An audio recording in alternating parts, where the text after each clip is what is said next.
Welcome to the Currituck Resource Center. We're talking about the 10 signs of depression, and I hope that you have been able to see some videos leading up to this, to some of the other signs that we're talking about. And so right now we want to talk about anxiety. And again, I think we mentioned in the last video that with low self-esteem, that there is a difference between someone who has signs of depression and moving into low self-esteem and someone who just has the makeup of as an individual of having the tendency to have low self-esteem. Same thing with anxiety to a certain degree. Many times with anxiety, it actually is combined a bit with low self-esteem in a lot of ways, and it's on that trip up and down, the high where there's everything is going good, low where nothing is going good according to our assessment of it.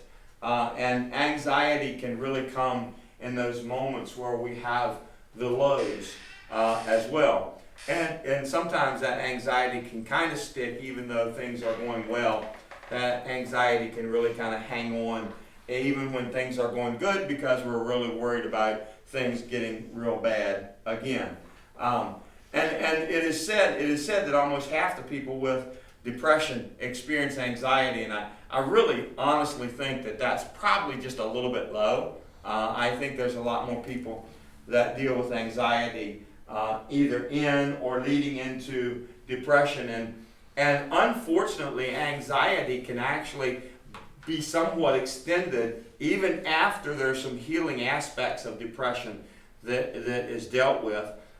Because there's kind of this unknown that if that can happen one time, if certain events or certain things happen, and from them I got depressed, and from them I have anxiety, then it can happen again. And so there's some of that as well.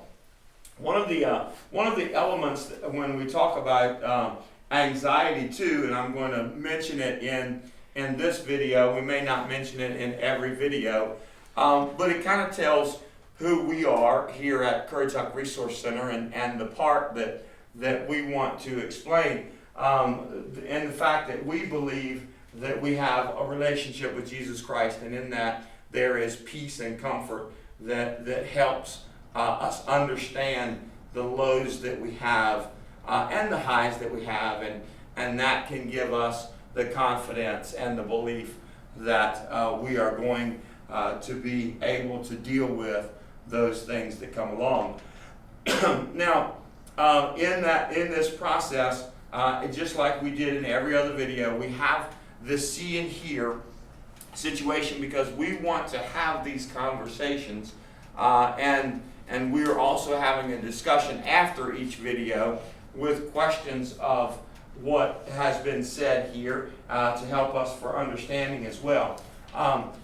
So in this see and hear segments, we can just say, hey, look, anxiety is this way. This is what anxiety is. But unless we know what to look for, unless we know what to listen for, unless we know what questions to ask, it really doesn't do much good that we know that we have anxiety. And so we want to talk about those things. Now, depression would be described as a whole as one of those lows. And we also said that in those lows, there is an opportunity, at least if we allow our minds to go there, there's an opportunity for us to feel like that we can do nothing about it. And that often leads to some sort of harming in some way, shape, or form. And that's why they say depression is the number one cause for suicide. And that's actually one of the reasons why we're having these conversations as well, because studies show that very clear. And so we're trying to help in that conversation with this.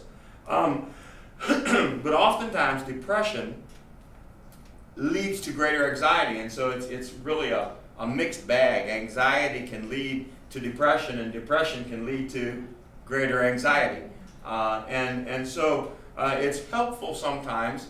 We talked in the discussion off camera at the last segment, we talked a little bit about some key words and talked a little bit about what we would want to pay attention to, and what is the body language, what are some of the aspects of what people are saying, and we noted this. We noted that it's very important for us to have possibly some sort of history to try to help a person. In other words, it's not good for us to just jump to conclusions the first time we talk to a person that they may be depressed or they may be having anxiety about something. And so it's good to be really patient in understanding those things. But it's also good to understand, maybe even in our own life, but also in other individuals, that our current and future needs often can lead us into anxiety. Say there's a problem financially. We have lost a job. We have a large bill, medical bill that has come up. That's financial. There are other things that can lead to anxiety. I'm just using that as one example of being able to do this. And so the current need and how we're going to meet that is leading us to believe that we may not be able to meet that need, and so we begin to worry and begin to have anxiety about that. And it could be a future a personal need or want.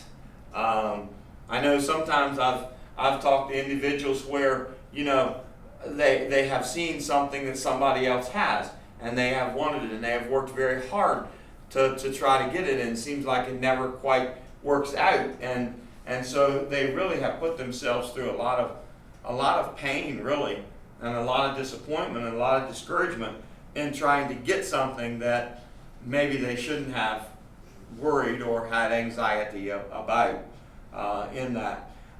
If it's a job that you lost, maybe it's your professional future. I've known individuals that have lost their jobs, and obviously their future, professional future, is in question, and they feel like they're at the end of the road, and so they go through a process of they really have a choice. And I've seen some people go through the process of getting discouraged and gone into the depths of despair and depression over that, which just makes the symptom worse. And I've seen other people who have retooled themselves. They've gone back to college, or they've changed a major, or they've changed into a different profession, and they've been able to work through that. Both of them bring anxiety to some point and to some degree, but it helps us to understand. Excuse me. One of the things that it helps us understand is anxiety is one of those situations where it really affects just about everyone, if we're honest. And I think sometimes as helpers, and if I could take us and switch us over just a little bit, because part of the reason for doing these videos was to understand that as a community we can actually help each other in this. And so if I find myself in a situation where I'm able to help somebody in this and through this, it's very important to begin to understand that there is some things that we can do to help that person, but let's not get overconfident about ourselves, because that can imply to the other individual that they're never going to get through this. Some of us may only be one job loss away from financial trouble or something like that. And there are other segments that we can do to help us do this planning and help us do those kind of things, but that's not what we're here for in this set of videos. So that's for the professional future. And then I wrote down another phrase too. Depression may leave a person feeling a failure both personally and professionally. And those are some things that might be good to talk about. And I know it's hard sometimes for us to be able to come up with the words sometimes to describe how we're feeling in those situations. But it's very important to be able to try to find those words. And whether you're that individual or whether you're trying to help an individual, it's helpful to try to take the time to try to understand why you're feeling that way. Because it's easy for us to get down. It's easy for us to look on to things and see that they're not going very well. But we're not a failure. Just because we may lose a job, just because this situation may happen or this may happen, the enjoyment is having individuals who can walk beside you and help you through that. And so, even as you are listening to this video, if you are dealing with anxiety in some sort of way, contact somebody, a friend, a family member, somebody from your church, somebody from your work that you think that could listen, or contact a hotline of some sort, or contact the CRC. We'd be glad to help out in some way, shape, or form. One of the negative sides to anxiety that I have noticed that is very, very difficult to understand is anxiety can be one of those false feelings. And let me explain a false feeling to you.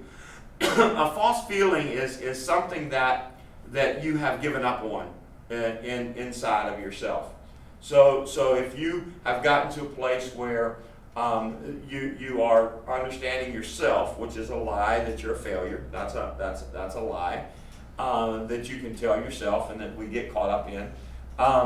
And we soon start to believe it to the point where it's really interesting. We start to believe it to a point that we stop doing something or stop looking for help to try to understand what we're going through.